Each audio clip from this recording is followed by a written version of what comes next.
केले ज्योतिताई वाघमारे यांनी. काय म्हणाल, काय भावना आहे तुमची? खरं म्हणजे आमचा शिवसेना पक्ष जो आहे हा सर्वसामान्य कार्यकर्त्यांचा पक्ष आहे आणि हिंदू हृदय सम्राट बाळासाहेब, धर्मवीर आनंदीगे साहेब या सर्वांनी सर्वसामान्य कार्यकर्त्यांना मोठं केलं आणि तोच विचार घेऊन आम्ही पुढे चाललो आहे. आणि त्यामुळे डॉक्टर ज्योतिताई वाघमारे या लाडक्या बहिणीला आम्ही लाडकी बहीण, मुख्यमंत्री माझी लाडकी बहीण योजना आपण या राज्यात राबवली. अनेक लाडक्या बहिणींच्या संसाराला हातभार लागला आणि त्यामुळे आता या शिवसेनेच्या माध्यमातून देखील डॉक्टर ज्योतिताई वाघमारे यांना शिवसेनेने राज्यसभेची संधी दिलेली आहे. खरं म्हणजे त्यांना देखील याची काहीच कल्पना नव्हती, परंतु शेवटी शिवसेनेमध्ये सर्वसामान्य कार्यकर्त्याला बळ देण्याचं काम गेल्या 3-3.5 वर्षापासून आम्ही करतोय आणि त्याचाच एक भाग म्हणून ज्योतिताईंना राज्यसभेची संधी दिलेली आहे. ज्योतिताई राज्यसभेमध्ये अतिशय पक्षाची भूमिका आणि शिवसेना पक्षाचं काम, शिवसेना पक्षाचे ध्येय धोरणं आणि गेल्या 3.5 वर्षामध्ये जे केलेलं काम आहे ते लोकांपर्यंत ज्योतिताई नक्की पोहोचवतील आणि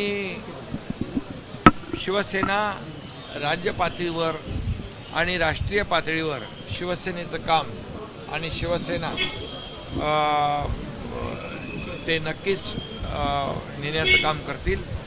आणि महाराष्ट्रामधले प्रश्न असतील, देशातले प्रश्न असतील, काही धोरणात्मक प्रश्न असतील, हे सर्वसामान्यांच्या हिताचे प्रश्न याला राज्यसभेमध्ये ज्योतिताई प्राधान्य देतील. आणि मला विश्वास आहे की शिवसेनेने केलेली निवड जी आहे ती अतिशय सार्थक ठरेल आणि सर्वसामान्य माणसाला न्याय देण्याचं काम, अतिशय सर्वसामान्य घरातली ही आमची बहीण आहे. सोलापूरमध्ये अतिशय छोट्या घरामध्ये, कच्च्या घरामध्ये राहणारा हा परिवार आहे आणि त्यामुळे कुठल्याही परिस्थितीमध्ये कुठल्याही प्रकारची त्यांनी मागणी केली नव्हती. त्यांनी कधी माझ्याकडे अशा प्रकारचा राज्यसभेचा विषयही काढला नव्हता. त्यांना देखील हा अनपेक्षित असा हा निर्णय आम्ही घेतलेला आहे आणि त्यांना देखील याची कल्पनाही नव्हती. आणि त्यामुळे मला वाटतं की जो विश्वास आम्ही दाखवला आहे, शिवसेनेने दाखवला आहे, तो विश्वास सार्थ करून ज्योतिताई दाखवते. भाई, पण तुम्ही जर मॅच खेळला असता राज्यसभेचा निर्णय काय असतं? कारण बऱ्याचशा चर्चा होते की काही वेगळा निर्णय या ठिकाणी घेऊ. खरं म्हणजे आम्ही मॅच खेळायला उतरतो ते जिंकायसाठी आणि ही मॅच खेळली असती तर नक्कीच जिंकलो असतो. परंतु आदरणीय शरद पवार साहेबांकडून आलेली विनंती आणि एकंदरीत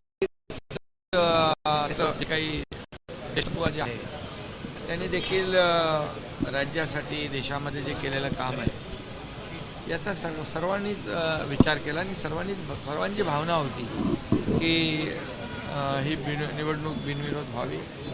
परंतु या ठिकाणी मी आपल्याला सांगू इच्छितो, लोकमान्य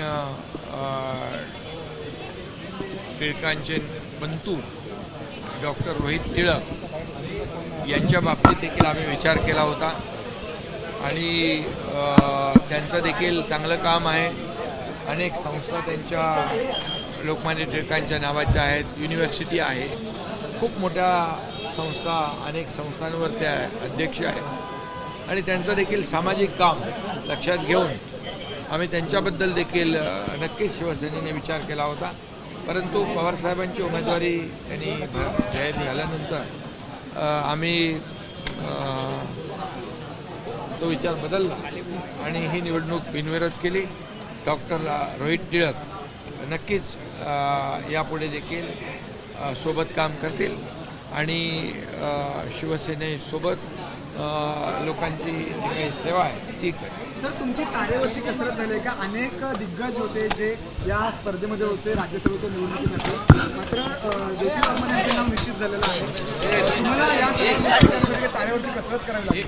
नाही बघा, एक लोकांमध्ये कार्यकर्त्यांमध्ये एक चांगला संदेश गेलेला आहे, हा मेसेज गेलेला आहे की चांगलं काम केलं, आपण पक्षासाठी काम केलं, पक्षाच्या ध्येय धोरणांसाठी काम केलं आणि समाजासाठी काम केलं, प्रामाणिकपणे कष्ट घेतले तर नक्कीच पक्ष विचार करत असतो. पक्ष हा चांगल्या काम करण्याची नोंद घेत असतो आणि मी देखील सर्वसामान्य कार्यकर्ता आहे, त्यामुळे सर्वसामान्य कार्यकर्ता चांगला जो काम करेल त्याला नक्कीच अशा प्रकारच्या संध्या मिळतील. एबीपी माझा, उघडा डोळे बघा नीट.